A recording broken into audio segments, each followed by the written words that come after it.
Hey, welcome back. Selamat datang kembali semua lagi di Crypto Daily Indonesia. Kembali Crypto Daily Indonesia hari ini hadir kepada teman-teman semua untuk teman-teman semua memberikan berita terbaru di industri kripto, berita-berita besar yang terjadi di minggu lalu. Ya, di minggu lalu itu ada beberapa berita besar yang perlu teman-teman ketahui agar tidak ketinggalan apa sih yang terjadi di industri kripto. Dan juga saya akan sampaikan Mark Cuban, salah satu miliarder teman-teman, telah diretas ya, dicuri sebagian besar Bitcoin dia, sebagian besar kripto dia di wallet MetaMask ya teman-teman, sekitar 870.000 US dollar.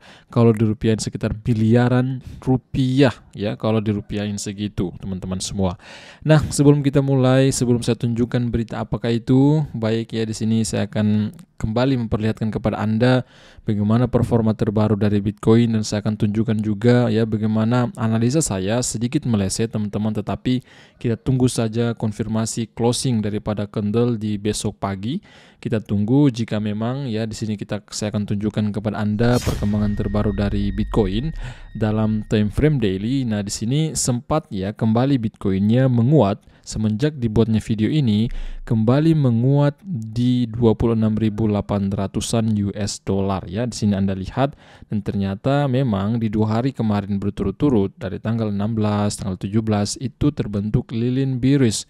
Seperti apa yang saya katakan di Twitter, di X ya, dalam postingan Twitter, dalam postingan X, di situ saya katakan, nah ketika posisi ini, pola-pola ini terjadi teman-teman semua. Nah, kita mengetahui bersama beberapa hari yang lalu terjadi penguatan ya, terjadi lilin bullish berturut-turut 4 hari berturut-turut.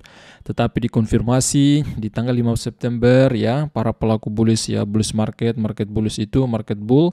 Nah, melemah, yang kemudian dikonfirmasi dengan di tanggal 16, tanggal 17 terjadi lilin bearish, walaupun memang body candle yang sangat kecil. Artinya pelaku bear market ini sangat ragu untuk, artinya Bitcoin ini ragu-ragu untuk mengalami penurunan kembali di area 25 ribuan US dollar. Dan alhasil di tanggal 18 di hari ini, semenjak buatnya video ini, Bitcoin kembali breakout maksud saya, kembali mengalami kenaikan kembali. Dan saat ini walaupun memang di hari ini belum terkonfirmasi, belum sempat mengalami kenaikan di atas 27.000 US dollar, di area 27.000 US dollar. Nah, di dalam postingan Twitter di situ saya katakan, saya sampaikan kepada teman-teman, jika ini benar-benar terjadi, nah di sini saya akan tunjukkan dulu area ketika melewati area sini. Nah, ketika si Bitcoinnya ini masuk area sini ya, area 27 ribuan teman-teman.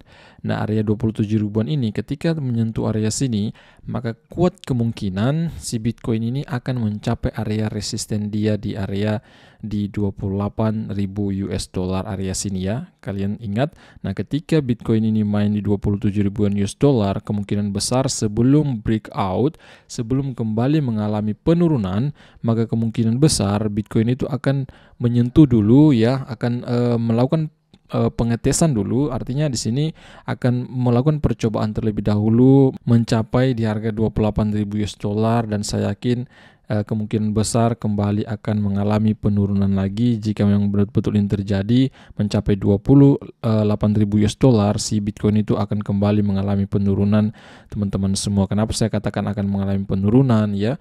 Kita mengetahui bersama seperti apa yang saya sering sampaikan, bahwa di Amerika Serikat inflasi masih tinggi, yang kemudian juga sangat erat kaitannya aset kripto ya, saham dan beberapa kelas aset lainnya itu sangat besar pengaruhnya dengan keputusan Bank Sentral Amerika Serikat, The Fed. Kita tunggu saja di minggu depan ada yang namanya FOMC, pertemuan Federal Open Market Committee, yang akan berbicara di sana ketua The Fed Jerome Powell, bagaimana keputusan dia, apakah memang menetapkan suku bunga acuan, menaikkan suku bunga acuan, atau bahkan menurunkan suku bunga acuan.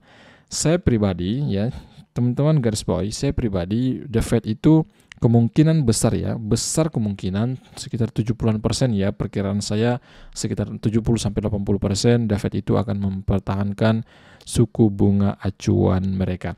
Baik, tanpa berlama-lama di sini, teman-teman semua ya, saya akan tunjukkan kepada Anda beberapa berita penting ya di beberapa hari yang lalu dan bahkan berita minggu lalu untuk Anda semua agar Anda tidak ketinggalan berita-berita besar di industri kripto.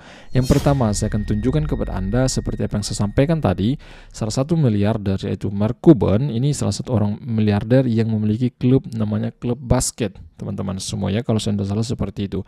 Nah, telah dikonfirmasi bahwa telah dicuri ya, telah dicuri dana dia di MetaMask sekitar 870.000 US dolaran, sangat besar.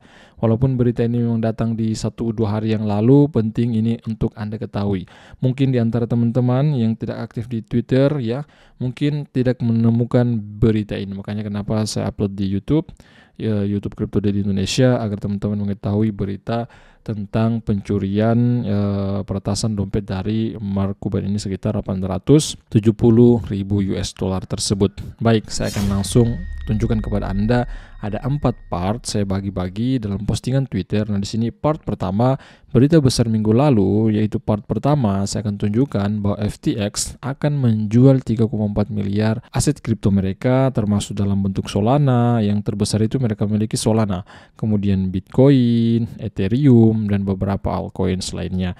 Pengadilan telah menyetujui bursa FTX yang bangkrut untuk mulai menjual kripto senilai lebih dari 3,4 miliar US dollar untuk mengganti biaya pelanggan yang terkena dampak. Artinya untuk mengganti uang-uang daripada user mereka, mantan user mereka yang masih tertahan duitnya di FTX. Next, pembongkaran kripto FTX kemungkinan besar tidak akan berdampak buruk pada market. Nah, ini menurut prediksi ya, tidak akan berdampak buruk. Kenapa demikian? Nah, di sini mereka jelaskan pengadilan telah membatasi kreditur FTX untuk menjual tidak lebih dari 200 juta US dollar per minggunya. Nah, jika benar-benar FTX akan menjual, teman-teman semua, keputusan dari pengadilan Amerika Serikat bahwa batasan penjualan per minggu itu sekitar 200 juta US dollar. Selain itu, FTX setuju dengan US Trustee atau wali amanat lah, kurang lebih seperti itu, untuk merahasiakan penjualan. Jadi intinya seperti itu. Jadi penjualan ini terrahasia, ternyata teman-teman semua terrahasia, tidak ada mengetahui. Kita lihat saja jika memang market agak down kembali, turun kembali, ya itu kemungkinan besar FTX ini menjual, dan bahkan mungkin akan ketahuan ya, karena dalam blockchain itu akan tetap ketahuan ya jika memang FTX ini menjual kepemilikan aset mereka ya. Jadi perusahaan-perusahaan analisis on-chain seperti Log On-chain dan beberapa perusahaan lainnya akan mengidentifikasi ini dan memberikan berita kepada kita, yang kemudian ketika berita ini keluar, yang berita apa? Berita FTX menjual perlahan-lahan kepemilikan aset dia 3,4 miliar ini, 200 juta per minggu akan dijual. Nah, ketika ini bocor informasi ini tentang penjualan mereka, maka kemungkinan ya market itu kembali mengalami ketakutan sehingga bisa kembali down lagi, market down lagi, turun lagi mungkin di area 25.000, bahkan di bawah 25.000 US dollar per BTC-nya. Dan kemungkinan besar penjualan ini akan dilakukan di luar bursa. Jadi penjualan ini akan dilakukan di luar bursa FTX ini ya, teman-teman semua. Tentunya seperti itu kita tidak ketahui akan dijual kemana ya, kemungkinan mungkin di Coinbase, di Binance, intinya di exchange besar ya, intinya seperti itu. Yang kemudian berita lain saya akan tunjukkan kepada Anda, berita datang dari MetaMask. Apa sih berita tentang MetaMask? Nah, berita besar minggu lalu part 2. Nah, di sini MetaMask menjadi multi-chain atau multi-rantai, teman-teman semua.